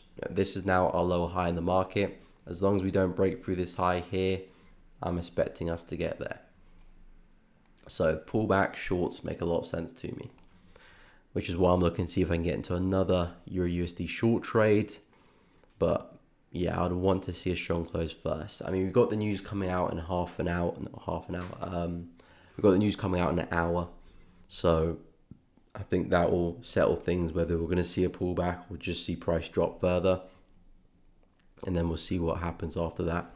But I will be on stream later today as well with Trading Nick. So if you guys are free around the 12:30 time, feel free to pop into his stream. I will be there as well. We'll comment on the news, see what's happening, what people are trading, looking to trade, and give us opinions on what we're expecting going ahead. So I will post a link to that stream in my Telegram when it does go live.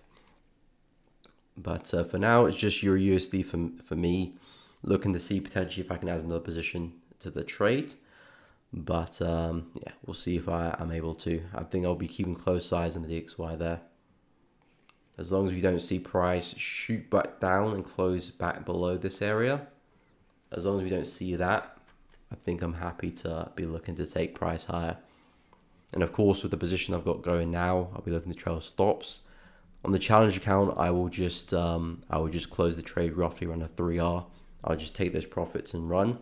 Because I think with challenges, you don't really want to be looking to try and stretch your trades too far. I don't think that's the best way to tackle them.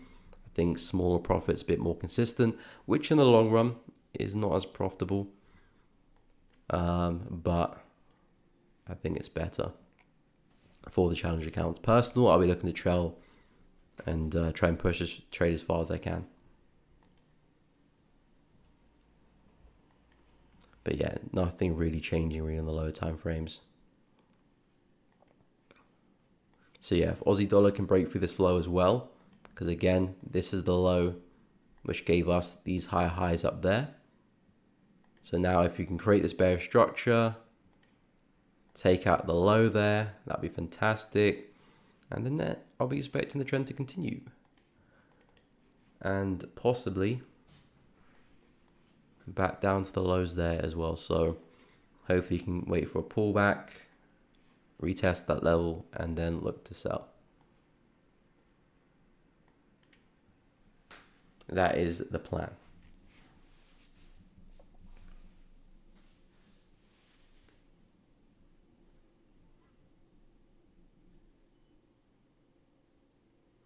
Any opinion on stop loss adjusting? seeing a change in structure in the trade, do you adjust the stop loss to break even? Not with the current methods I'm trading with, the trade management system I'm trading with. With my personal account, I'm looking just to trail my stops with a certain distance from how far price has moved. I'm going to be using my RR for that. So if I'm up 5R, I'll trail my stop loss 3R. If I'm up 7R, I'll trail my stop loss 5R. So that's how I'm going to be looking to trade and manage my trades. Yes, you can look at adjusting your stop loss if structure changes. If you want to be a bit more active with your trades, I like kind of being a bit passive, really. Once I take the trade, let the trade do the heavy lifting, whether it's taking partials or just trading a stop loss. I don't want to think too much about it. Sometimes I will intervene if things do look quite obvious and momentum's shifting against me, but I think the best way to answer that question is look at your previous trades. Go through your previous trades. Is it optimal to adjust your stop loss to break even at a certain point once structure is broken? If it is optimal to do that, go through your past 30, 40, 50 trades. Does it make sense to do that? If that's the case, then yeah, go for it. Most of the answers to your questions are in your previous trades. Most of them.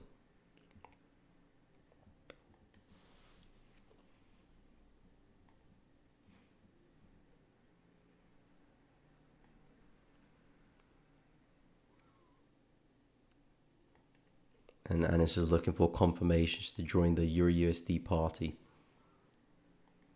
And yeah, that's the beauty of trading. We're all trading the same markets in general. It's not really about the style of your trading.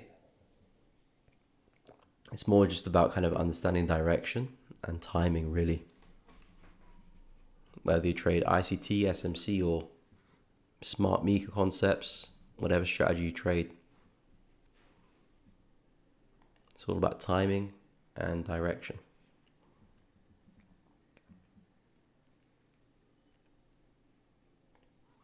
And the indices are looking very, very bullish. US 30 played out nicely. This would be a setup I would look to take, but I don't trade the indices. But that is a textbook break and retest. Really strong move to the upside. No breakout, no retest before. Retest the level for the first time. A really strong move to the upside there as well. US 100, that's just failing at the highs there. That's no good. I need price to break above the high for a bit of clarity and for continuations. S&P kind of just didn't retest the level. This would be a nice for a retest. Didn't get quite there. But yeah, indices in general, we've looked across indices quite a lot during the week. We looked at the UK 100. We looked at, how is the UK 100 doing? We looked at GR40 as well. That one looked very bullish too. Yeah, UK 100's broken to the high there as well. Yesterday I was talking about a couple levels that you can look to buy from. This being one of them. Nice push to the upside there. Or if you had a deeper retracement, then this would be a nice place to buy as well. But it looks like the market was just very, very bullish. Test that level, then was on our way.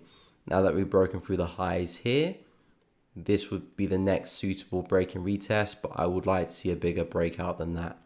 This to me is not convincing enough. We need to break a little bit higher, then pull back, and then be on our way. So yeah, that will be the next opportunity that looks decent. GR30, yeah, this one's still flying. Wow, hardly any pullbacks there. Let me go to GR40. Yeah, this one just flew. This is the last time I drew analysis on this one. Didn't even come back quickly for the retest. So yeah, with the indices in general, everything is looking very, very bullish. And so is dollar as well, which is funny.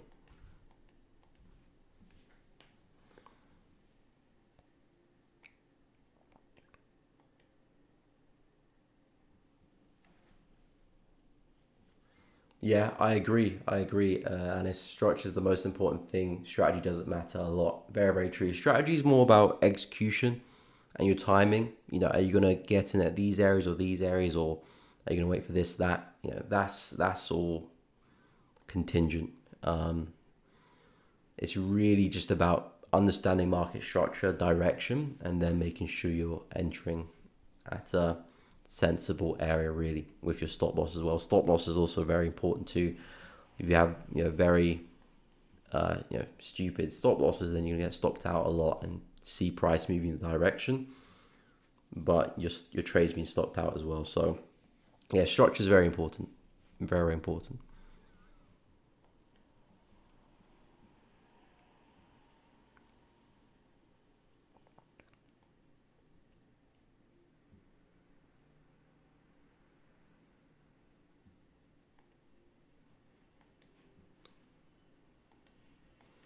Dollar yen's just consolidating at this area. Yeah, I don't really have too much to say of this one. It's just that it's such a big level. It's a humongous level, especially with Bank of Japan, intervening. They could easily step into the market now. Every time we got here, well, it's only twice, but each one of those moves have been pretty considerable. Big move to the downside, another big move to the downside. You wouldn't be, another move to the downside wouldn't be so unpredictable. And that's kind of why I'm kind of backing off the longs, because it's just not a great place to long the market. And it's not a bad place to short either, but I don't want to be the first one into the trade. There'll be a lot of people selling here. Those are the people that are first into the market, which of course will have the best entries and the best risk rewards, but highest rate of getting stopped out as well. If the market should move a little bit higher, those are the people who get stopped out. So there's pros and cons to trading like that. I like to be a bit more conservative, wait for the trend to really shift, and then hop in at some stage. Similar to the Euro USD position here, the trend has shifted and I'm hopped in there. Of course, not the most optimal risk reward sometimes, but safer.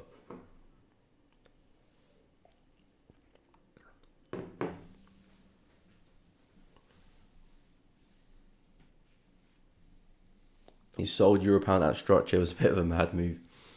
Yeah, no, I get that sometimes as well. Sometimes it does look like support or resistance is going to break, and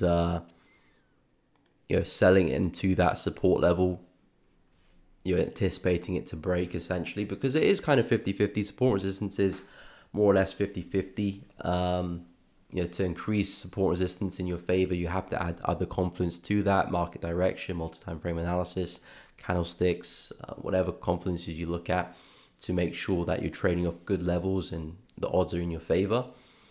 But whether a level will hold or break is kind of 50-50. So if you can anticipate which way it will go, selling into support, although it does sound inherently very wrong, sometimes could be good trades. But for me, I wouldn't do that personally. I'm always looking to buy from support, sell from resistance, but I can see sometimes when support isn't likely to hold, I just don't buy, of course. I wouldn't sell it, but I would definitely buy it. And of course, we had some really big wicks to the upsides last week, and I was talking about my weekly analysis. I said, this is not looking like a good break and retest anymore because of these wicks here. We could still potentially do the retest, but because of the wicks there, it's a big red flag. And now that we have snapped underneath, we are looking pretty bearish here, but now they're back in the range, I'm no longer really interested in Euro pound. I mean, I wasn't before, but I definitely am not anymore.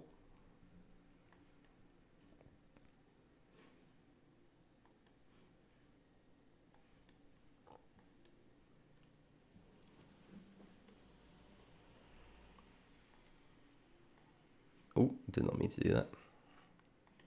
So yeah, hopefully you can add some more positions to Euro USD. That would be lovely if I can. I will see how the news comes out today. If it does push directly into this area from the news, because we wouldn't have had the 4H candle close by then, so I wouldn't be looking to add to the position by then. This 4H candle closes in an hour and 10 minutes, so that will be at 1 o'clock. The news comes out at 12:30, so potentially we could even close this candle here, pretty bullish, like up here potentially.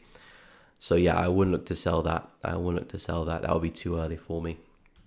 Doesn't mean we can't continue down. I'll still be holding on to this position up there, but it wouldn't be something that I look to scale into. I would like to see the market continue push down a little bit further, give us a strong close. Doesn't have to be as strong as this one, but show me that bearish momentum is still there, and then I'll look for pullbacks and additional trades. But yeah, I really do like the opportunity to scale into that one, and also pound NZD longs. They look really good. Aussie dollar shorts and Aussie CAD shorts look equally as good as well, but I just want them to take out their lows first. So yeah, take out these lows first, then I'll be on it. And same with Aussie dollar. I think there's a long way for us to go to back to this support level. So again, not trying to rush it, not trying to force anything. If my bias is going to play out, there's a long way for us to go. So I'm not going to try and jump into anything.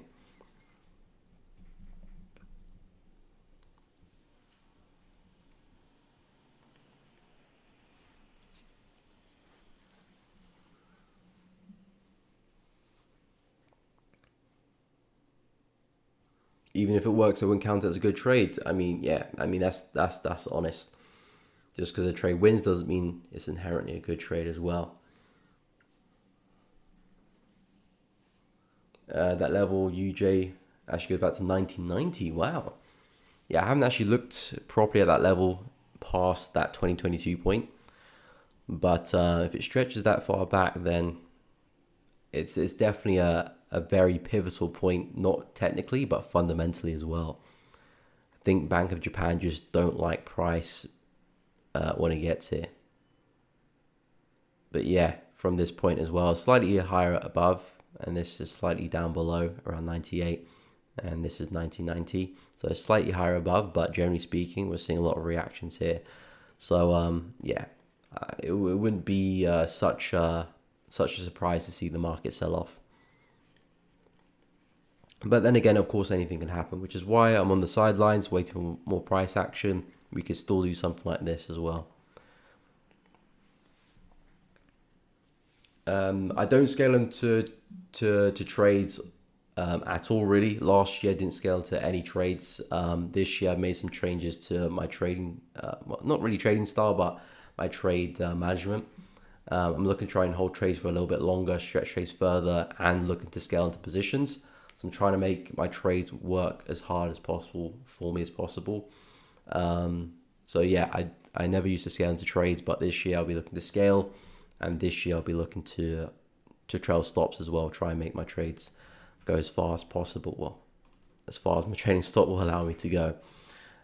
So yeah, it's a new approach, but from looking over my past trades, it's actually the most profitable way, and it means I don't really have to do extra work as well.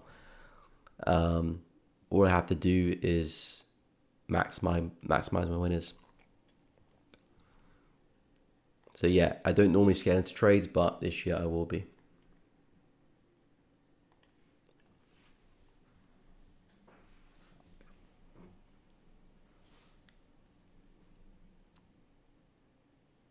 Actually, that's like a sensible trade in your charts. Different charts, so different trades. I mean, yeah, I wouldn't sell into support. That's the only underlying thing. If you've got support, I wouldn't sell into it. If it breaks the support, it becomes resistance, then yeah, I will sell.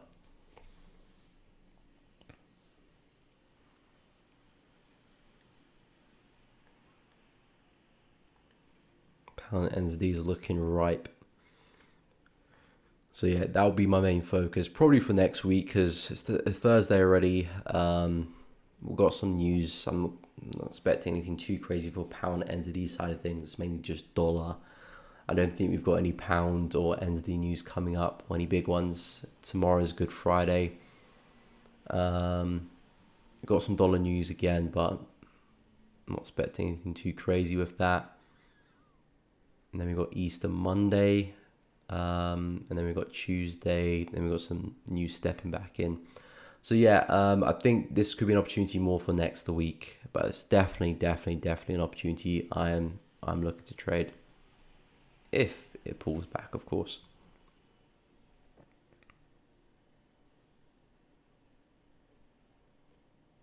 But Euro USD, I may get additional trades this week. I may get the additional trade.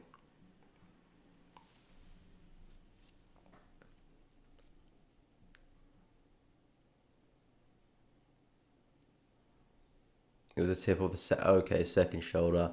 Yeah, I can see their head and shoulder there. Just if I probably go to the hourly chart. I mean, it's a bit of a stretch, but I kind of got the left shoulder there, the head there, and then all of this is essentially the right shoulder, left head, right shoulder. So I can see that 100%.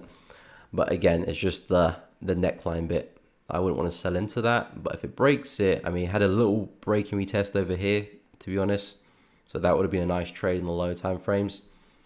So that would be my entry if I'm looking to trade that pattern. But I mean, it's worked, so happy days.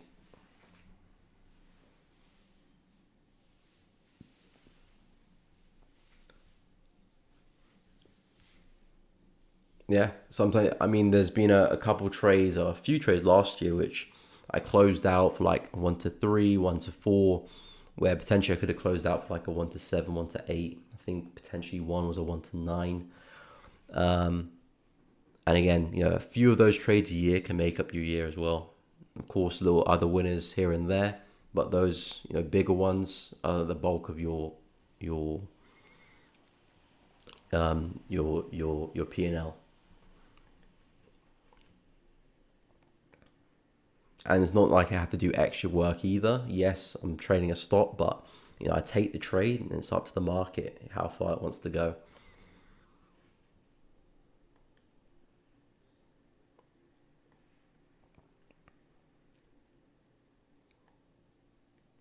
But yeah, guys, I will be live again later with Trader Nick, so make sure you're there. Or B square.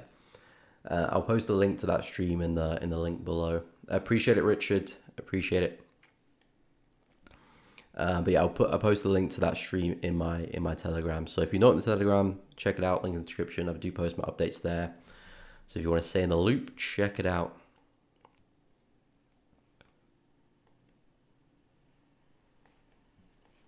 Gold's looking pretty bullish as well. Maybe that can retrace, but I think all-time highs, well, new all-time highs is gonna be on the cards pretty soon. I mean, it's already on the cards, to be honest. But yeah, Aussie CAD shorts, Aussie dollar shorts, Euro USD shorts, pound NZD longs. That's where my focus will be. And yeah, it might change. My watch just kind of changes every week, to be honest. So pairs come on, pairs come off.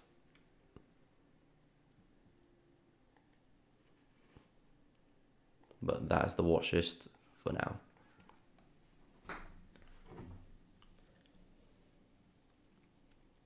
Okay, you sold on the break and retest. Yeah, that's fine. Break and retest. Yeah, that's a pattern I trade all the time. That is a pattern that I trade all the time.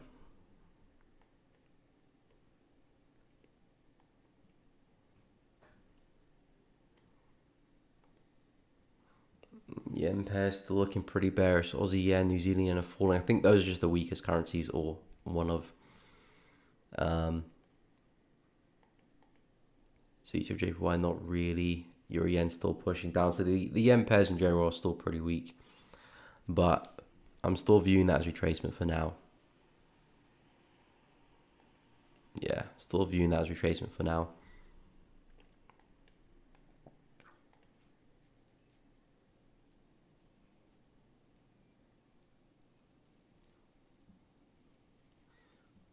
Next week I'll focus on selling it also. Focus on selling Euro pound. Euro pound, Anis, or are you talking about a different pair?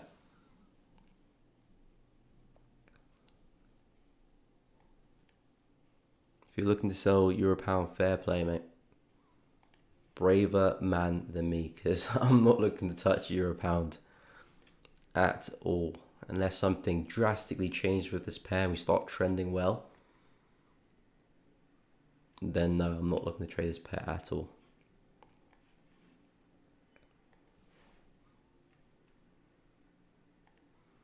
Oh, okay, DXY starting to push up. Hopefully we can push on there. Okay, no, Euro USD.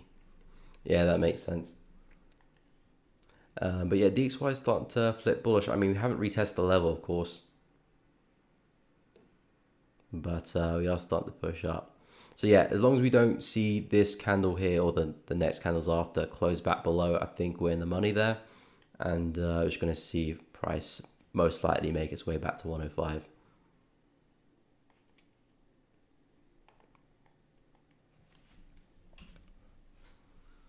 I never understand what Euro Pound is doing. I think technical analysis doesn't work on it. Yeah, I mean, it's definitely a unique pair because, of course, Euro and Pound are very, very similar currencies. So, in general, it's not going to move a lot because the weakness and the strength of the Euro and Pound is normally very, very similar. So it's not going to change in price a lot. Therefore, the trending strategies won't work as well as they would do on some other FX pairs, which do trend a lot better, like the yen pairs, for example, or even the dollar pairs. You know, they trend a lot better. Euro pound doesn't really trend, to be honest. So it's not going to work as good. If you've got a bit more of a range bound strategy, it'll work a little bit better. But yeah, it does have its moments. I still have it a part of the pairs I look at. But yeah, in these conditions, I wouldn't touch it. If any pair was in these conditions, I wouldn't touch it. But I hear you. I hear you. But yeah, guys, we have approached the end of the stream. Like I said, I will be live with Trading Nick, so make sure you go check out that stream in about 45 minutes or so. But guys, thank you so much for coming to the stream. Really do appreciate it. Thank you, Anis, for moderating the stream. Really do appreciate that as well. And thank you to the rest of you for coming into the stream as well. If you have enjoyed it, please be sure to drop a like, subscribe to the channel. That does help out. And of course, make sure you do hit the bell so you don't miss out on any streams or uploads in the future. I will keep you up to date with my Euro USD position if I do get into another trade with that pair or any pair in general. I will post it in the Telegram. And if I start trading stops as well, I'll let you guys know too. But yeah, guys, I do have a video coming tomorrow, so make sure you do tune in for that.